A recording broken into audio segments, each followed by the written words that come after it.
আসসালামু আলাইকুম রহমতুল্লাহ বরাকাত।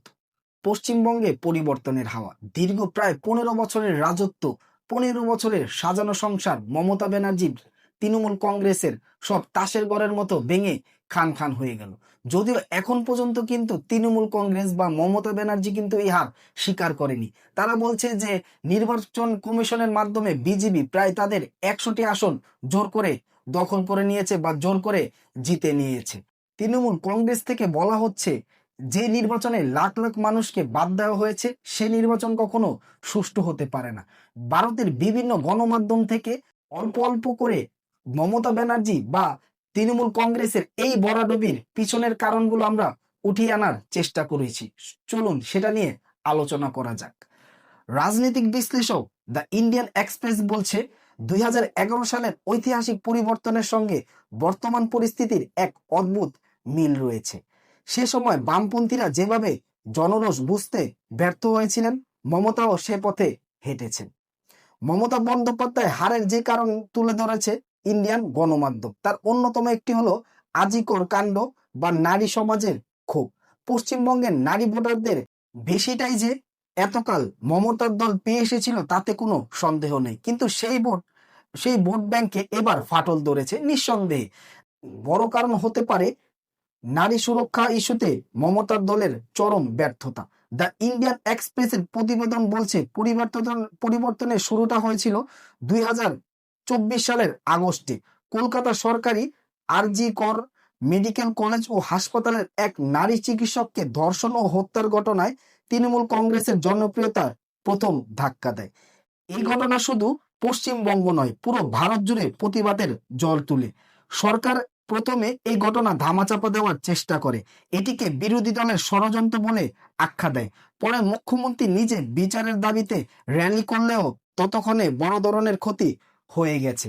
হাসপাতাল ও প্রশাসনের সঙ্গে সরকারের যোগসাজশ ও তথ্য প্রমাণ লোপাটের অভিযোগ ভোটারদের মনে গভীর ক্ষোভের জন্ম দেয়। শিক্ষক নিয়োগ কেলেঙ্কারিতে সুপ্রিম কোর্টের রায়, এটি কিন্তু ইন্ডিয়ান গণমাধ্যমে খুব ফলো করে প্রচার করা হচ্ছে যে মমতার হারার পিছনে এটি একটি বড় কারণ হতে পারে।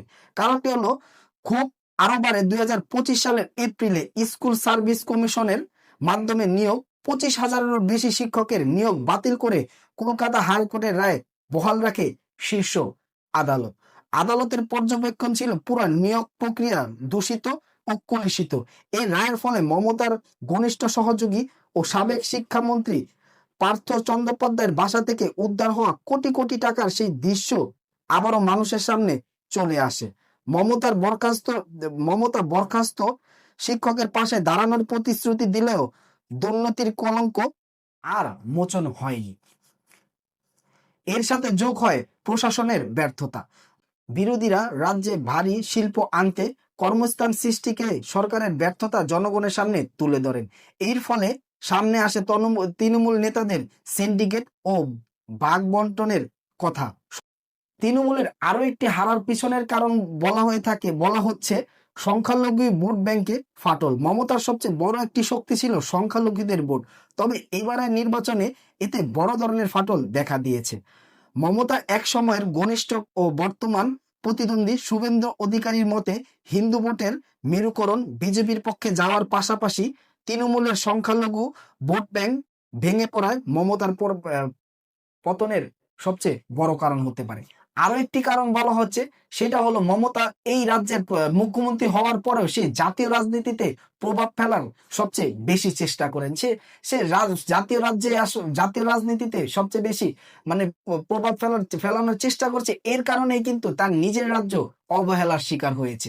আরো একটি কারণ হতে পারে, কয়েক লাখ মানুষকে কিন্তু এবার ভোট থেকে কিন্তু বিভিন্নভাবে আইএনজি না কি একটা বলা হচ্ছে, সেটার মাধ্যমে বাদ দেওয়া হয়েছে। আর আরেকটা জিনিস আমরা বিভিন্ন সময় দেখতে পাই, শুধু ভারতের নির্বাচনে না, বিভিন্ন দেশে যে নির্বাচন থাকাকালীন সময়ে সরকার একটি আলাদা সুবিধা পায়, কিন্তু তফসিল ঘোষণার পর থেকেই কিন্তু সেই সুবিধাটা মমতার দল তৃণমূল কংগ্রেস সেটা কিন্তু পাচ্ছিলেন না।